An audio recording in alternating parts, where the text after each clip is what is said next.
year in which Khadija died, he had a dream that somebody was carrying something wrapped in a piece of silk, and the man said to him, "This is your wife, so uncover her." And he opened it, and it was Aisha radiallahu anha. And he had this dream 3 times. And he, you can imagine, because she was very young. The Prophet ﷺ was 50, over 50. Aisha radiallahu anha was very young. He's actually slightly less. He's about 49. Aisha is very young. And he said, if Allah is going to make this happen, He'll make it happen. And then the confirmation came from Khawla, the wife of Uthman ibn Mad'un, who said, "You should marry somebody." And she was helping out in the house. And he said, "Who?" And she said, "Either Aisha, the daughter of Abu Bakr, or Sauda." Now, I think it's important too that you realize the fact that Khawla tells him to marry Aisha is very indicative of the fact that that was not an unusual thing in their culture. Obviously, in this culture, it would be a completely shocking thing. In that culture, and this is something important even in most modern anthropological methodologies, one of the things they teach people in anthropology is to have what they call ipake, or to try to remove one's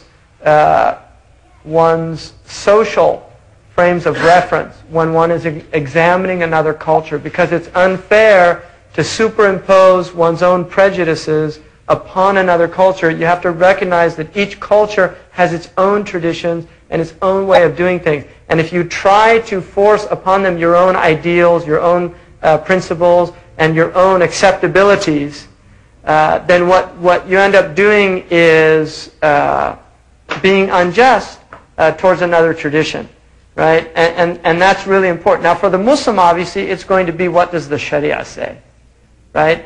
But it's important to recognize that this was a normal thing within their society, and none of the women, nobody was shocked by that. It was just part of their culture. That's really an important thing to remember. And the other thing is that Aisha radiallahu anha, there's some different riwayat, but in Sahih al-Bukhari it says, there's a riwayat that she was 9 or that she was 12. But the Prophet ﷺ actually did not take her into his household until she gave up playing. In other words, that was the sign that she was no longer a child. So he was not with her as a child. And that's really important to note. In other words, she was an adult when the Prophet ﷺ brought her into his household. And one of the things in here mentioned, Aisha realized something had changed her status, because they wouldn't let her play out in the streets. Right? She had to play inside the house. But she was still playing.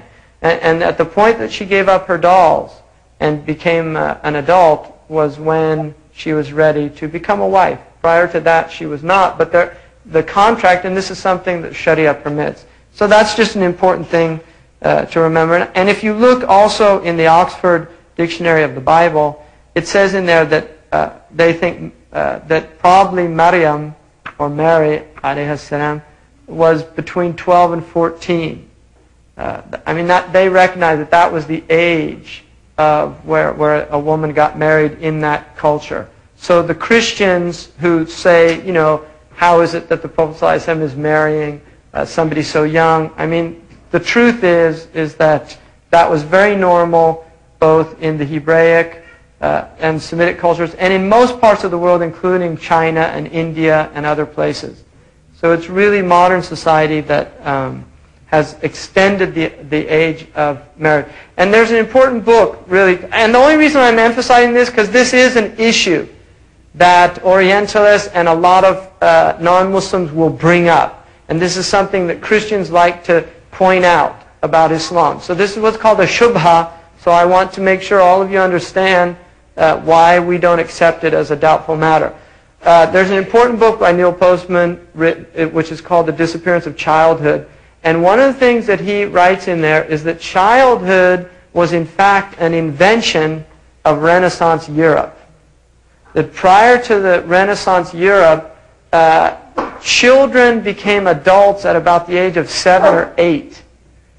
And in fact, in England, in their common law, if a 7 or an 8-year-old stole a horse, they were hung as an adult. And it's in fact, Islam extended the age for military service to 15, which in that time was radical. We know there were children crusades. They had children 9, 10, 11 years old that went on a crusade to the Holy Lands against the Muslims. So the Christians had child soldiers, and the Muslims, 15 was the age in which a child was allowed, which a young man was allowed to be a combatant. So that's important to note. And then the other thing is that the Sharia recognizes the onset of puberty, the least of which is 9 years of age. So if a child has a period before 9, they're still not considered mukallafa. When she has her period, if she's 9 and above, then she's an adult. So 9 is really moving into a type of adulthood in traditional culture. Obviously now, if we apply those same standards, a 9-year-old to us is like a child. But a lot of that has to deal with our own socialization. In other words, the expectations we have of them. If you go into, say, villages in Morocco, for instance, responsibilities are given to young people at much earlier ages than they're given